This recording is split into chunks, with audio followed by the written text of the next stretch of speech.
आज यस भिडियोमा तपाईहरुलाई म लेट्स प्रिपेयर फर एक्जामिनेसन र यसैसँग मिल्दा-जुल्दा प्रश्न let me explain about the topic। यो दुवै प्रश्नको क्वेशन ट्याग के हुन्छ यसको बारेमा तपाईलाई बताउने छु।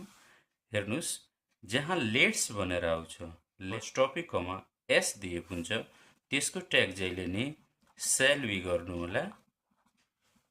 फर्स्ट टपिकमा यस आउने बित्तिकै शैल बी गर्नु होला र जुन प्रश्नमा लेट र त्यसपछि मी छ, अब यहाँ let me explain about the topic दिएको छ भने यसको क्वेशन ट्याग विल यू गर्नु होला, विल यू। अब यही रूपले तपाई यो प्रश्नको आन्सर के हुन्छ भन्नुस्।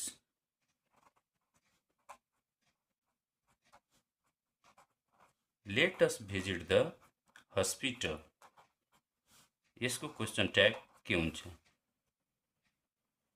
Okay, that's good. यसको क्वेशन ट्याग हुन्छ विल यू।